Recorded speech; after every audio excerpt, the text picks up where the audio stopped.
will upload them to YouTube for you to have them, Ana Cris, okay, for you to listen. Then when you enter, just choose the second one because the first one you will hear. So thank you. No, you're very welcome. Okay, girls, so I guess we can continue. With this brief explanation, I think we are all set with the topic of the personal charisms. Of course, there's so many things that we could say, right? But as I told you, from the shape, the S is the one that I am less expert, even though I have done the process and I've studied it because all the consecrated, we do study that stuff. It's not that I am super expert, but I hope that what we have covered up to now helps you and gives you an idea. And just for you to know, you will do the assessment, okay, but not today. So I think I will start sensing how things are going, but I think that we will do it by Thursday. Maybe it might be your homework for Thursday, so that Friday when we come back to our last session, then we can share, okay, how was it and what were the results and stuff, okay? But if I see that you might need another day for more discernment, then maybe I can leave it for Friday, with the inconvenience that then we would not be able to share, at least not in a formal session like this. Okay, so I'll follow the voice of the Holy Spirit and I'll let you know, but just for you to know, you will do it, okay? Because I know that might be exciting, right? Like you do want to know what are your personal charisms. Okay, people, so I will continue sharing the screen for me to share with you the presentation, because now we will enter into the topic of the heart, okay? And as we said, well, look, this was the outline, I don't know if you remember. So here we will cover emotional intelligence, the desires of the heart, and the role of suffering in our mission. In the end, it has a different order that I used, but I think it's gonna be a very exciting topic. And please feel free to ask all the questions that you might have, okay? In this area, I do feel I have a little bit more experience, and so, well, I hope you have fun, right? Now here, well, let me move this. Okay, so why the heart? And here I have a question, right? Well, let's read these quotes. It says, people buy feelings, not things. I got this obviously from a very secular environment, right? When you study marketing and when you study communications and all these things of how to do a powerful post and things like that in social network, they always tell you this. People, and when you are trying to sell a product, you have to make sure that your product will create an emotion in the person. If not, it's very difficult that you will actually buy it, right? And then another quote that I got also from this entrepreneur environment, it says, people will not remember what you said, but how you made them feel. And I don't know if you can testify if that is true or not. We go to many talks, right? We have heard tons of conferences. In the Sunday Mass, we hear the homily and sometimes it just enters one side and then it leaves, right? It's just like, as it comes, it goes, and you totally forget, or sometimes you don't even pay attention. But if the priest happens to be a good speaker and if he engages your heart and your emotions, then you will remember that homily. Like, can you recall right now a homily that you said, oh yes, that was so remarkable. Like, I totally remember that homily that I heard from so-and-so. Can you think of something like that? Yeah, right? It's like it does happen. And if you try to recall what was said, I am sure that you will come up to the conclusion that maybe you remember what was said just because it created an impact, like an emotional impact in you. Maybe you felt shocked, or maybe you felt like a very huge joy in your heart, or maybe you felt sorrow, or maybe you were touched to the point of tears by a very inspirational story. So this is something that obviously is connected to the heart, right? And then we also hear people will engage only when you engage your heart. and this also happens a lot, like when you have to preach a talk or something, if you are talking only about what you read in the book of I don't know what, even if it's like a lot of very interesting knowledge, if you don't engage your heart, it will be very difficult that you will actually engage other people in what you are saying. And the last the last thing that people say regarding this, and it's connected to the engaging my own heart, is that people will get engaged only when you engage their heart. So whatever communication you are using, it has to go from heart to heart. Okay, so these are good reasons for us to train our hearts and to get to know the immense universe that is there in our hearts. Now, I have another question for you. You know that in the Catholic Church, we have this beautiful veneration of the Sacred Heart of Jesus, right? Do you know it? Do you usually celebrate it in your house or with your family, or not that much? Like, is there someone that would say, oh yes, I usually celebrate it, or in my school, or somehow?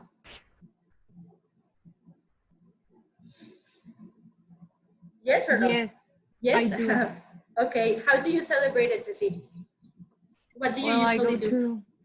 we go to mass as a family or in the school. Depends. Okay, yeah. Yeah, and now my question is like, why do you think we venerate the heart of Jesus and not the brain of Jesus? I know it sounds weird. Like, why would we venerate a brain? But let me tell you, when they started, when they in the church came up with the proposal of venerating the Sacred Heart of Jesus, it sounded as weird as right now it sounds for you, venerate the brain of Jesus. So why do you think we venerate the heart and not the brain or the lungs or the liver or any other organ of Jesus? What is there in the heart that makes it worth of our veneration in contrast with any other organ of Jesus' human body?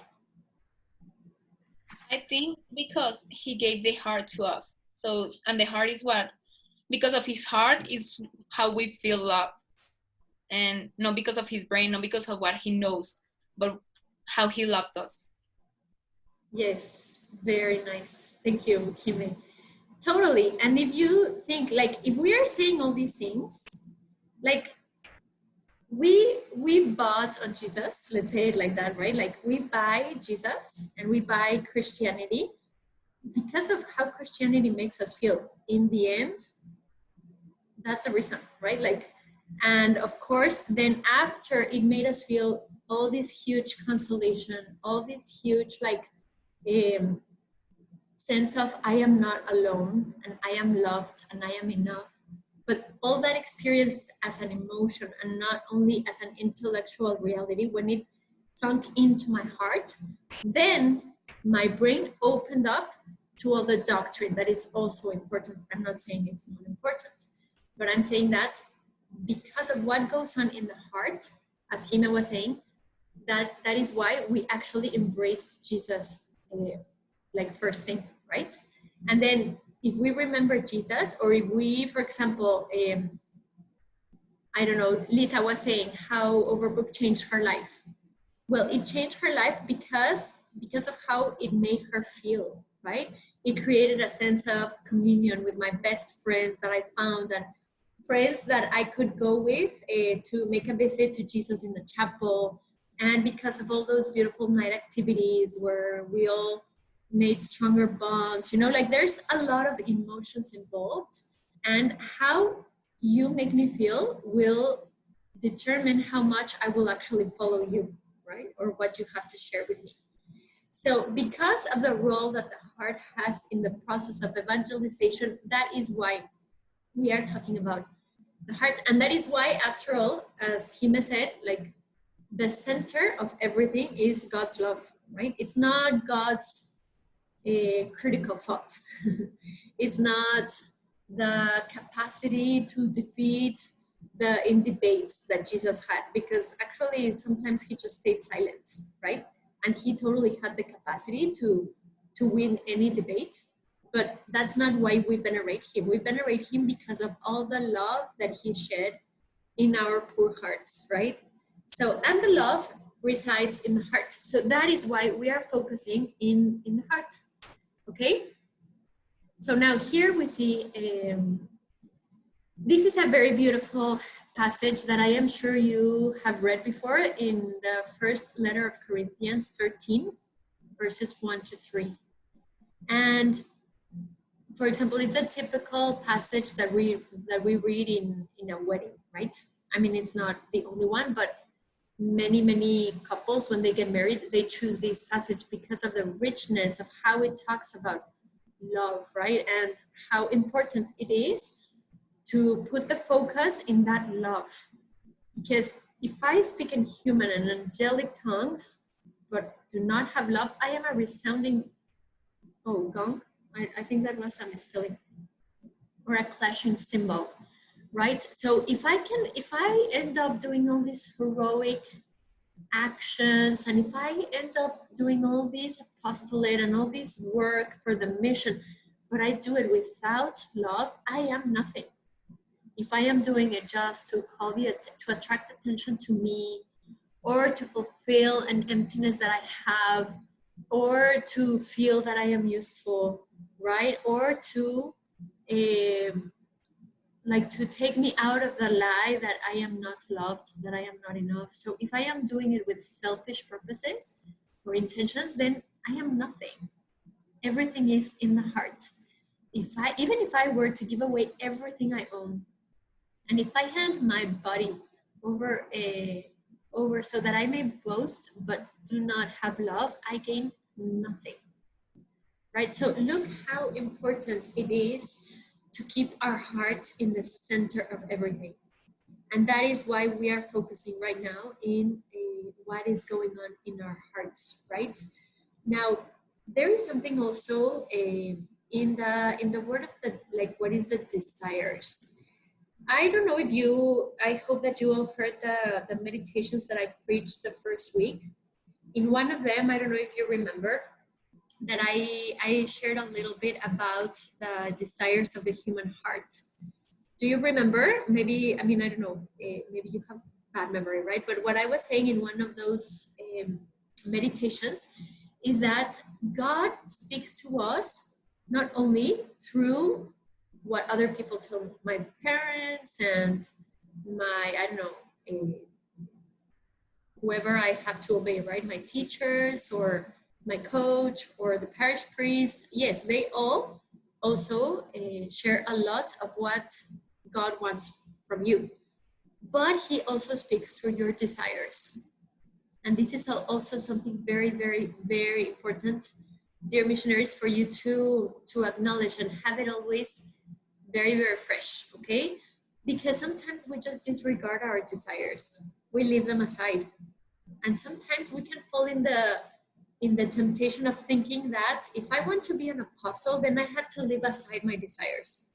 Because of course I desire to go up to a party, and I desire to just have fun, or maybe I desire to get drunk and whatever, just like YOLO, you know, you only live once and who cares? And and sometimes we find ourselves having these rebellious desires, and we think, well, yeah, to be an apostle, I have to leave aside those desires. So here we have a conflict. What do you think? Do we need to leave aside our desires, or then how do we solve this problem? Like, why is Carla telling us that I should pay attention to my desires, but if I pay attention to them, then I commit mortal sin, right? How do we solve this conflict? Who wants to participate?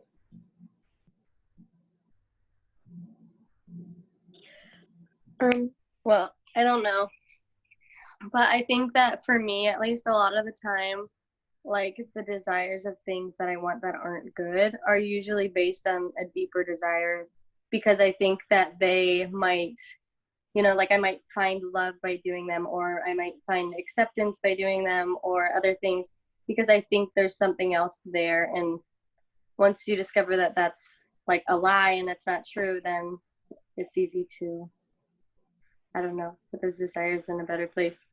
Yeah, totally. Have you ever read the book that is called, I always forget, but it's from Christopher West? I have it in the tip of my tongue, but well, it's a book that talks about the beauty of the sexual act. You know, Christopher West, it's all the theology of the body and all these things, right? And well, the idea is that in this book, it has a beautiful cover with it's like a bed, a white bed, floating in the middle of a sky with clouds, and it's like like a nice bed that is there, right? Like for the intimate encounter with God. That's what it wants to reflect. And in summary, what he says in that book is that, for example, talking about the sexual act, right? That we all might have desires, sexual desires, which is totally normal, right? But then what happens? Like we have all these desires and we feel bad, right? I wish I had all this pleasure, or I wish I could just do this in this moment, or I wish I could just grab this guy and kiss him, right? And like have all this fun and whatever. And then he says, all these desires are there because the sexual act is the human action that better and most like perfectly points to what the ecstasy of the encounter with God will feel like. Okay, like there's no other human action that can show in a more clear way the beauty that we will experience and the immense joy and literally ecstasy that we will all experience when we see God face to face. Because it will be that intimacy that we will reach, right? Like I will possess God and he will possess me. Just as a man and a woman possess each other in the sexual act. So that is why we have so many intense desires, some more and some less, right? Each one with your own physiology, but in the end we all have like those desires. And sometimes we think, just as Maria was saying, like I have desires of this, right? And I shouldn't because I'm not married and I have to wait to get married for me to be able to like participate of the gifts of marriage, right? Like the sexual act and all these beautiful things. But then it is because, as Maria was saying, like if you go deeper into those desires, you will realize that the deepest desire that is hiding behind those instincts is the desire for intimacy, right? And that is something beautiful. It's beautiful that we desire to have intimacy with someone. So then there is where we have to go to the root of my desire. Or for example, if I maybe, for example, a girl, once I was giving spiritual direction, and it was a girl that she would always wear all these super sexy clothes. In Colombia, it's very common that they just, they don't get dressed to go out, they get undressed, literally, right? So, and the way they, like, for them, it's totally normal to use the bikinis that is like the thong, like, but that's the normal, like the 6th grader use it. So it's amazing. Like there's this horrible culture of exposing your body as a woman. And so, well, it was this girl that she was like 18 years old. She was finishing high school. And then she started having all these questions about like, yes, Miss Carla, like, well, they would call me Miss Carla. You don't need to call me Miss Carla, by the way. But she was just sharing, I've been just thinking about all this, like, why do I dress like this? Why do I get all these bikinis? And why do I have like the intense need for people to see me, right? And with, like in a process of spiritual direction, she came to realize that in her heart, she had the huge desire to be contemplated and to be discovered. I don't know if you feel like connected to this desire. Like we all have that longing of, I want to be discovered. I want that there can be someone, at least one person, that can look into my heart and that be so like astonished, like in awe, that I can become an event in the heart of that person. And we all have those desires. And that those are beautiful desires, aren't they? Like, yeah, I want to be contemplated. I want to be cherished. it's part of our human nature, and even more as women, right? We all want to be, and that is why we as women, we have more tendency to try to look pretty, right? So we use makeup and we polish our nails, and then we try to buy the nice dress or whatever, right? Even me as consecrated, like it's something funny, but I always curl my eyelashes. Maybe you don't notice, but I always like to curl my eyelashes. It's something very simple, but I feel that I cannot go out if I don't curl my eyelashes, because I feel like as if I was almost like naked. No, I can't, right? Or for some people, it's like, no, I cannot go out without wearing my earrings, right? No, it's like so essential. And maybe you have your own tics or your own habits that you think, yeah, like I really need to do this for my physical appearance, because if not, I feel so uncomfortable. So that is because we have these huge desires of being discovered, of being cherished, of being valued, and maybe more in a spiritual way, right? But we transmit it in a physical way, because that's the way we learn to read our desires. But here, the idea of these trainings is that we help ourselves to go deeper into what is the root of these like sinful desires or worldly desires that we have in our hearts, right? And that could be a homework that you could have. Like, it's not an official homework, but for your reflection, right? Like, what are those desires that abide in my heart? And if I consider them to be very worldly, how can I actually like go to the root to them to discover what is the beauty that lies within this worldly desire? Okay. So, well, that, and then that's the importance of the desires in our spiritual life. And in that meditation that I led one of the days of the first week, I also remember I gave you an analogy. I don't know if some of you remembers it. The analogy of the baby that is not hungry. Do you remember? Does someone remember that I told you in one of the meditations? Or maybe I didn't. It's because I use that idea a lot. So maybe I just think I did, but maybe I didn't. But do you all, like, do any of you remember if I used an analogy of imagining that you are a mom and you have a baby and it's time to nourish the baby and he's just not wanting to be nourished? No? You remember, Maria?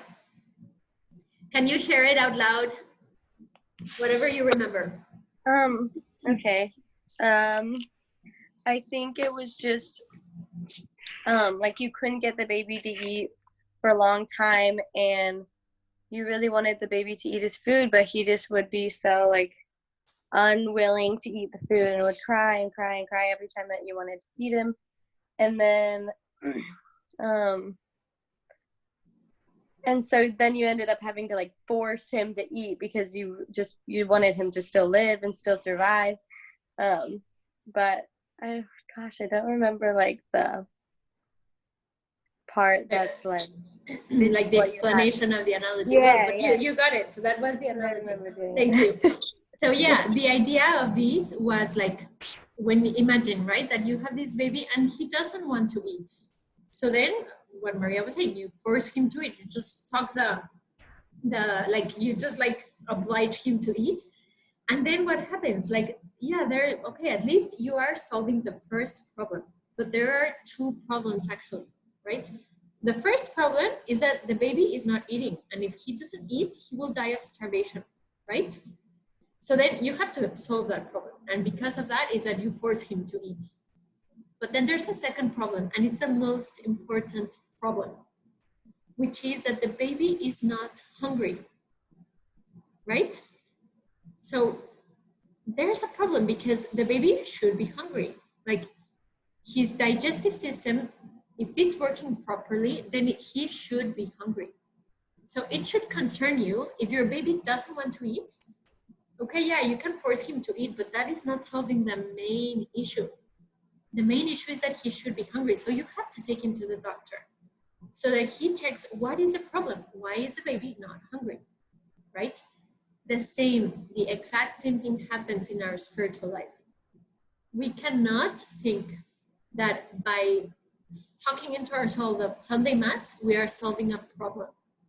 If I am not hungry, if I am not thirsting, if I am not desiring that moment with Christ, right? If I have to stalk it, like to just force myself to do my prayer, and if I have to be forcing myself to fulfill all my duties as a Christian, then there's a problem, right?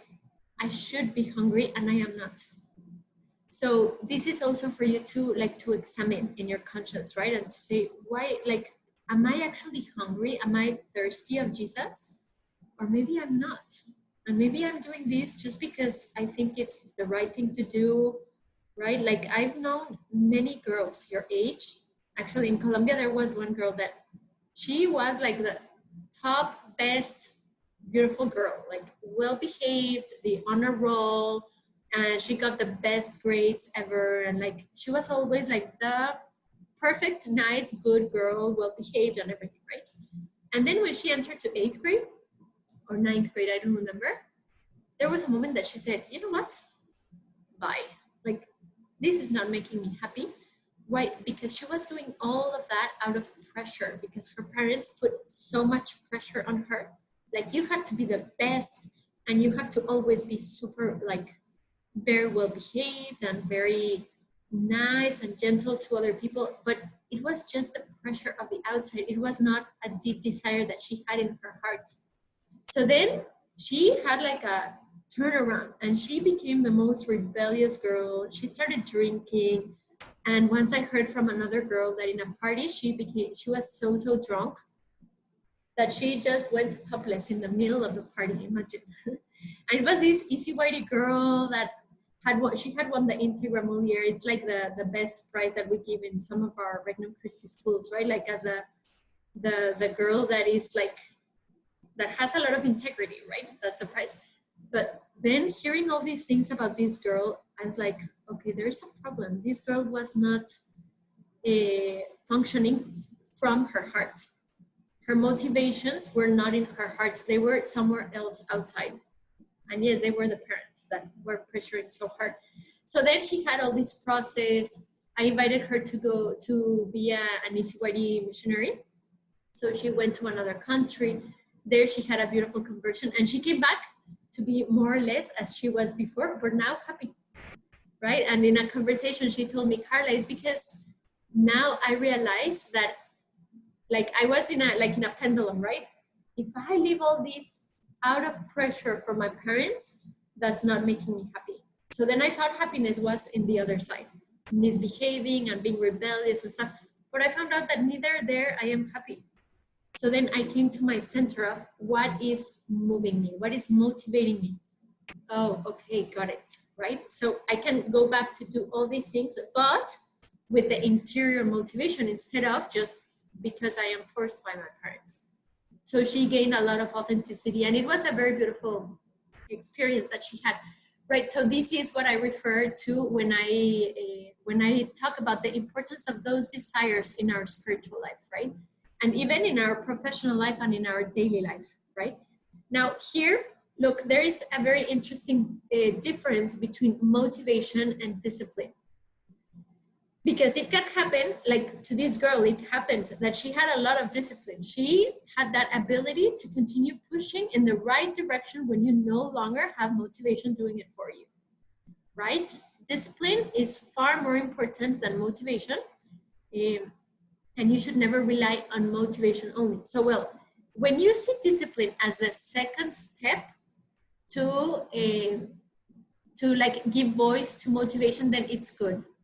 But when you are a disciplined person, that you are just disciplined, but with no motivation, that is a problem. Okay? Thank you. Okay, yes, Ana Cris was sending me a message, but it's fine. Thank you, Ana Cris. Okay, girls, so that is the difference. So motivation comes from the natural human drive to achieve something. It's something that abides inside of you. Okay, it's not an imposition from another person. It's not that somebody else is threatening you. No, it has to be something inside. It doesn't last forever, no matter how much you want something, right? It is temporary, created by the brain, connected to the heart. It doesn't say here, but it's connected to the heart to boost you in the right direction. Okay, So as you can see, motivation and discipline have to be always connected. And motivation, as it says in this little chart, is like temporal. However, the spiritual motivation and the spiritual love that God can put in our hearts, that is not temporal. That is something that remains there as long as we remain united to the branch, right? Like with our life of grace. As long as we remain with that friendship with Christ, He can give us the interior strength and the interior motivation to keep it up with our life of prayer and with everything that we need to accomplish for Him, right? Let me know if you have any doubts as I move forward, okay? So here, okay, now here we see there are these driving forces.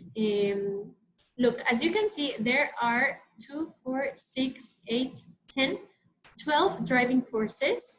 And here we are talking more about like ways that we can find to motivate ourselves, okay? So these are the 12 driving forces that some coaches have found and that I wanted to bring out to you. Look, I did this little chart that shows those 12 driving forces. And in one of the documents of your homework, you will see this same chart. And the idea is that you do the exercise, okay? I will also explain to you what is I will show you a brief explanation. Where did I put it? Hold on a second. Oh, I think I closed it. Hold on a second. I will find this document for me to share it with you.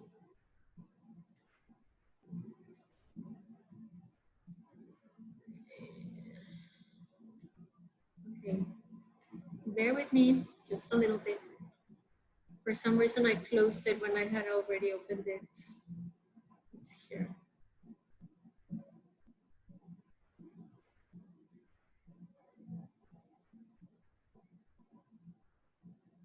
Okay.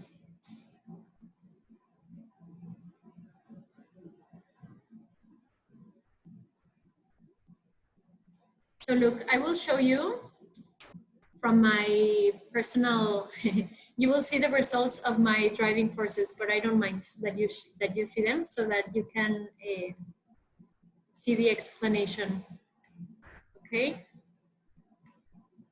It's here. So look here, I mean, I did a test to see which were my greatest driving forces, right? And I will leave open the other, this, I will leave it like this so that you see it. And this, I will just, okay, there we go. There you see both things, right?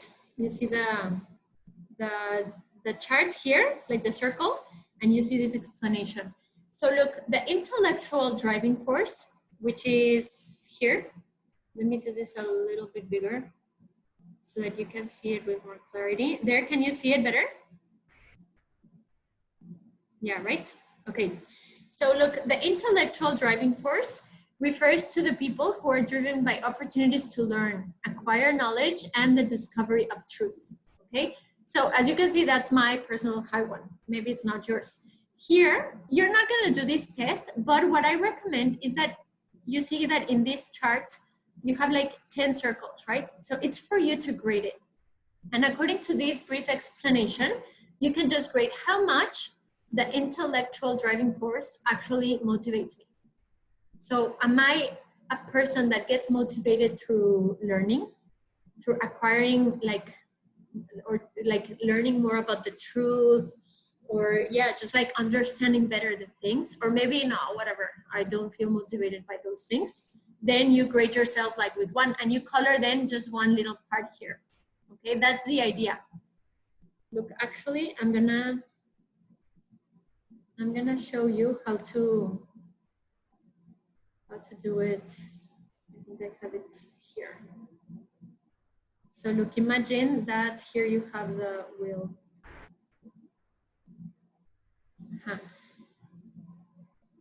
So the idea is that what you do is you just paint for example, here, and you say the intellect, I think that I will get like a 3. So then you just paint 3 of those little lines. Do you see?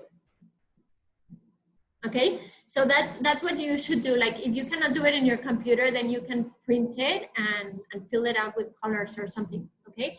And then the receptive, which is here, is for people who are driven by new ideas, methods, and opportunities that fall outside a defined system for living, okay? So receptive, as you can see, receptive is in opposition to structured, okay? There are these two, like the ones, the driving forces that are in the opposite side of the circle, they are kind of like complementary one with the other. So if you consider yourself receptive, it's because you are open to receive new ideas. Or if you are structured, it's because you prefer to do things as they have always been done, right? And you are more methodical and more like traditional. So usually what will happen is that if you are high in structured, most probably is that you will be low in receptive because they are somehow in opposition, okay? So for example, in my case that I am intellectual, my opposite is instinctive. And look here, as you can see, these are my strongest ones. And as you can see, instinctive is part of my low, look how low I am in instinctive. Do you see? People who are driven by utilizing past experiences, intuition, and seeking specific knowledge when necessary, but just when necessary. This is more like these people, intellectual, we try to do things according to the knowledge that we get. And the instinctive ones, they do things according to what they feel is gonna be better or according to their experiences or stuff, okay? So then I hope this is making sense. The receptive, we already saw it, and the opposite is the structured. So as you can see, the structured is people who are driven by traditional approaches, proven methods, and defined systems for living.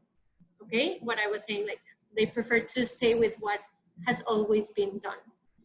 And then if we see, for example, the collaborative here, people who are driven by being in a supporting role and contributing with little need for individual recognition, okay? That's collaborative.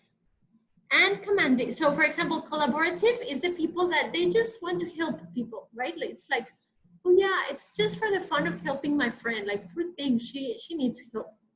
And the opposite of a collaborative is the commanding. That is people that here, as you can see, I have it very high. And it's people who are driven by status, recognition, or control over personal freedom. I mean, that description sounds horrible, but commanding is like a person who likes to have control over things because she wants to accomplish things. She wants to take the lead actually and be part of the decision-making process. And yeah, it can be people that are like bossy. So, well, now you're getting to know that I am bossy. I don't mind. Okay, and then the altruistic, as you can see, is, here is the definition, people who are driven to assist others for the satisfaction of being helpful or supportive, okay? It's very similar to collaborative, that's why they are together, but this is just like literally for the sake of helping other people, right? Like just to make them happy. Whereas the opposite is intentional, that I help you, but because we have like a goal together, right? And the intention, as you can see, is people who are driven to assist others for a specific purpose, not just for the sake of being helpful or supportive, okay? And then objective and harmonious. So here you see the description of objective is the people who are driven by the functionality and objectivity of their surroundings. Okay, so, and well, I will read the harmonious so that you understand. I am very low in harmonious. People who are driven by the experience, subjective viewpoints, and balance in their surroundings. So a very funny example of this, of objective and harmonious, is that, for example, I am very, very practical, right? And when I arrive to an office, I don't care too much about beauty. I care that it's practical, that it helps me to as a work environment, you know? So when I arrived here to Overbrook, they gave me an office where there was this pot with a very beautiful plant. But I never even realized that there was this beautiful plant in my office. But literally, I didn't notice it. Like my eyes didn't catch that there was a plant. So time passed and the poor plant obviously died. And months later, the consecrated that used to live here and that she used that office came to visit. And when she entered into my office, she got super upset because I had let die the plant. And so she looked at it like, why didn't you do anything for this plant? Poor thing, look, and it looks horrible. And I'm like, I'm so sorry. Like, I hadn't even noticed there was a plant. And I had been in that office for at least 6 months. So it was just like funny, right? And here is where you see the difference between being objective and being harmonious, okay? And then I'm missing resourceful and selfless, right? So selfless, here you see the definition: people who are driven by completing tasks for the sake of completion with little expectation of personal return, okay? And the resourceful is people who are driven by practical results, maximizing both efficiency and returns for their investments of time, talent, energy, and resources. Do you understand the difference between being selfless and resourceful? Yes? Kind of? Okay, perfect. And then, which ones am I missing? Objective, altruistic. I think I already explained all of them, right? So, well, the idea, missionaries, is that as a homework that you can do what I did here with the little paintbrush, okay? That you can just do that just for a self-knowledge. Actually, I think that I put it as an optional homework. I'm not sure if it was optional or not optional, but well, this is the idea, okay? So let's go back to this. Perfect. So there is a little chart that hopefully will help you in that self-knowledge. And because these are your driving forces, girls, like this is what really motivates me. It's good that you try to pinpoint, right? Because sometimes it can happen to you that, oh my gosh, I am so tired. Like, why would I go to the ACYD meeting? Like, I can't. I had a very bad night and I am upset because whatever, something happened. So what are you going to cling to, right? Or how are you going to motivate yourself? So then you can recur to one of these 12 motivators or driving forces to find that interior motivation. Okay, that is why it is important for you to know this. And then now, what is the science behind the heart? Here, girls, this what you're gonna see now, it's a very scientific perspective of what happens in our hearts, okay? It's something that maybe you will, I don't know if you have ever heard about it, but there is an institute that is called HeartMath Institute. Have you ever heard about it? No? So it's an institute that was founded by a doctor that is called Dr. Children. I don't know if I'm pronouncing it correctly, but they study the heart, but in a scientific way. Like it's not like the spirituality of, oh yes, like the beautiful feelings that I can have, but like what happens in the heart, in the emotions, in a neurological level, and in that energy, but not energy of good vibes or things like that, but like that, because we all have in our body this electromagnetic field. I don't know if you knew that. It's some new discoveries that they have come up with that are really, really interesting. So, well, you will see in the video. Let me show it, and then we will explain a little bit. So just one person is asking me, yeah, the idea with the circle, with the little pie, is that you fill it out with your own driving forces. With what grade would you give, for example, to intellectual? How much do I feel the intellectual part actually motivates me? Or can it be a driving force? From 1 to 10, how much? And then you color the number of like lines that were there, okay? So, well, let's see this video and then we go to whatever is next. Hold on a second, I just...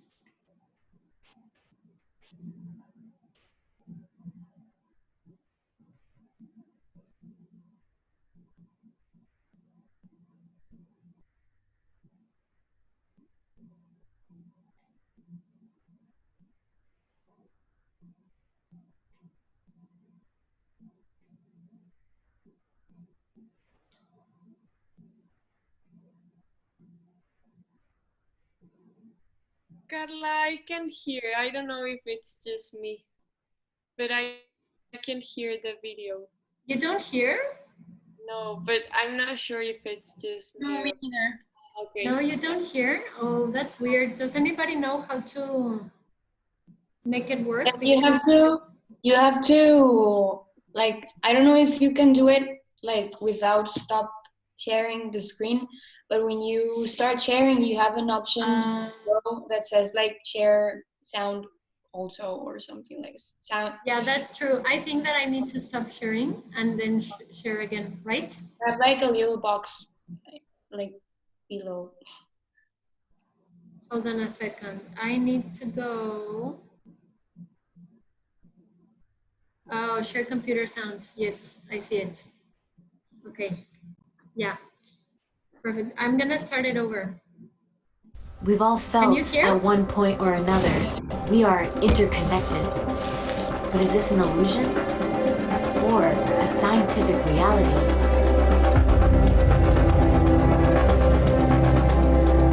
After conducting years of experiments, researchers at the HeartMath Institute have discovered what they describe as heart coherence. Coherence is an optimal state in which the mind and emotions are brought into alignment and in sync with the heart's intuitive guidance. Practicing the state of coherence creates a cascade of neural and biochemical events that benefit the entire body, especially our mental and emotional stability. The human heart generates a magnetic field that can be measured outside of the body. The vibrational pattern of that field changes based on our attitudes, emotions, and intentions, and can affect the mental and emotional states of others around us. Our Earth is constantly bathed in electromagnetic fields. These fields affect and connect every living organism on the planet, human beings included. We are not only all swimming in a common vibrational field, but each of us are contributing our own positive or negative vibrations to the field, based on our thoughts, feelings, and interactions. And when you are in coherence, your heart resonates in the same frequency range as the Earth's magnetic field. When a group of people are in coherence together, this effect is magnified. Could large numbers of people synchronized in heart coherence generate a more coherent global field that can benefit others and help offset worldwide fear and incoherence?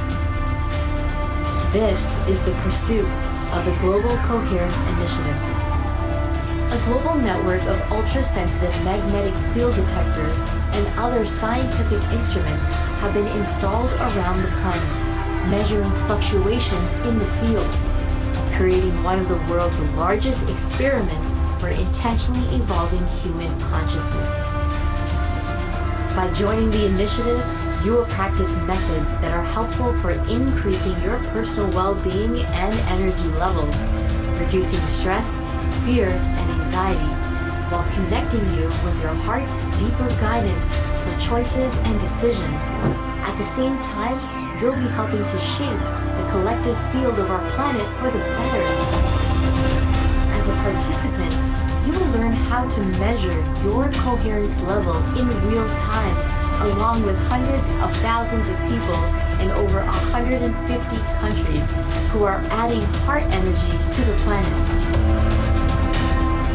We are at a point in the history of consciousness where we have an opportunity to make an evolutionary leap to a more cooperative and compassionate way of being. It's time to feed the field with more love and care for each other. Welcome to the Global Coherence Initiative. Download the Global Coherence app now on the App Store.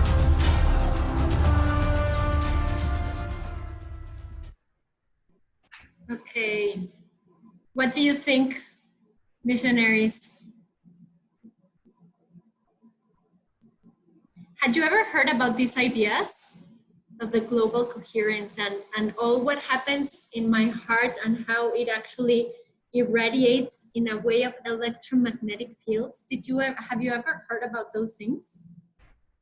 No? So it's interesting, right? Because sometimes we don't realize how, and actually in this institute, there is another documentary that was done by this famous director of movies. I forgot the name of the famous movies that he did, but you know Jim Carrey, the comedian. So he appears in many of the movies that this director made.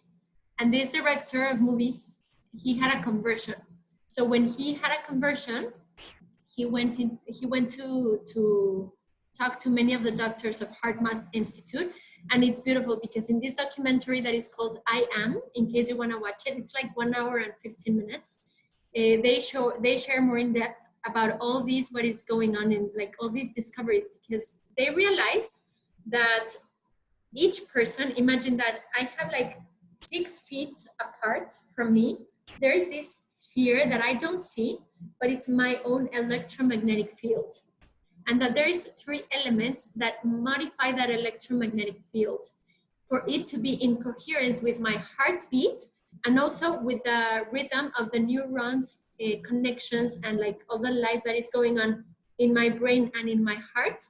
When I align these 3 things, attitudes, emotions, and intentions, into positive realities, like that I have positive attitudes, emotions, and intentions, then all of a sudden, that electromagnetic field gets aligned with the heartbeats that I have, like of my heart, and with the rhythm of the electromagnetic signals that my brain is sending to all my body. And that creates harmony in my body. And so my systems start working in a better way. This is amazing, right? Like it's a new discovery that they came up with. And it's like the scientific perspective of what we have seen in our spiritual reality of our faith, right? And in HeartMath, they did another video that says how science is proving all what religions have been saying for centuries and centuries. Like now they are realizing that it is true when we change our attitudes, our emotions, and our intentions, then we can actually transform the world. Because imagine if my electromagnetic field, let's say that it's like, I don't know if you can see my arms, but imagine it's like this, right? Like my electromagnetic field reaches more or less this thick, like it's like all around me, like this. And if in front of me, I have a person, let's say that she's more than 6 feet apart, but her electromagnetic field overlaps with mine. And if I have these positive attitudes, emotions, and intentions, I can actually influence him in a chemical way. It's not only about good vibes and like, oh yes, peace and love. No, I'm not talking about that kind of energy. I'm talking about a reality of physics, right? And then what they were saying, like when there's all these people, for example, I just think of the World Youth Day. Did you go to the last World Youth Day in Panama? Anybody? No? Or have you ever gone to a World Youth Day or to a gathering where there's a lot of people sharing the same faith? I don't know, missions where people is just singing the same song, or you feel just like totally connected to all these people. Have you had that experience? Yes, and what do you feel in those moments? Who can share? It's like, for example, sorry, you go, Lisa. No. See? Okay. For example, in the mega mission, like the final mass, it's amazing. Like, it's a feeling that, like, I don't know how to put it like in words, but you feel like just plena. O sea, you're just like Fulfilled. happy, and yeah, you're fulfilled, and you're like sharing this, like, what you believe with other people, and you're all like singing the same songs, and I don't know, it's amazing. It's Yeah. it's really So those feelings, girls, they are not just subjective. They are not just like, oh, because I'm very emotional, so I got goosebumps. No, like it's a reality. And you sometimes, even if you don't have an intuitive heart, you will still notice it, because what it was saying in the video, when there's a gathering of people and they are all connected in those same attitudes, emotions, and intentions, then that electromagnetic field becomes even like stronger and powerful, and it's noticeable. Okay, so this, I found it something really, really awesome that I said I need to share it with them, because at least for me, it does motivate me a lot, right? To think like, yeah, this is our faith, and now our faith has been confirmed by science, right? So, well, missionaries, we're running out of time. I will leave it here. I just want to explain the second part of the homework regarding the part of heart. Are you seeing? No, I stopped sharing my screen, right?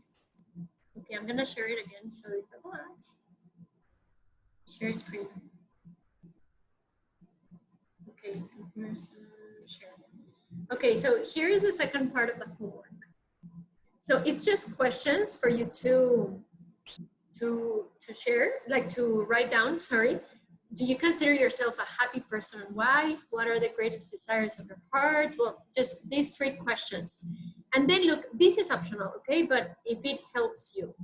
The Ikigai is this little chart that you will see here. There's 4 areas that hopefully you will discover, right? What is your mission, your vocation, your profession, and your passion. And to get to know your mission, you can answer these 2 questions. What the world needs and what I love. And from the combination of these 2, you will come up to, like, you will find out what your mission could be, okay? And then the vocation is the combination of these and these, okay? What the world needs and what you can be paid for, and that will give you your vocation. And then the profession is what you can be paid for and what you are good at. And the passion is what you are good at and what you love, okay? So this might take you a while. That's why I put it as optional, because maybe you will not be finished now, and maybe actually you will end up answering it throughout the year, right? But at least you can start doing a brainstorm.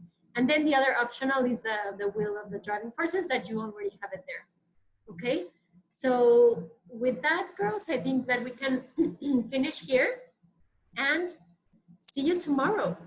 Think also if you have any questions or comments, tomorrow we will start with that, okay? Sounds good, dear missionaries? Yeah, great. Well, let's say a little prayer just to finish, thanking God, okay? In the name of the Father, and of the Son, and of the Holy Spirit, amen. We give you thanks for all your gifts, Almighty God, living and reigning now and forever. Christ our King, thy kingdom come. Virgin most prudent, Mary, Mother of the Church, pray for us. In the name of the Father, and the Son, and the Holy Spirit, amen.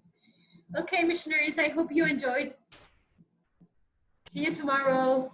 Thank you, Carla. Thank you, Bye. girls. Bye. Bye-bye. Bye.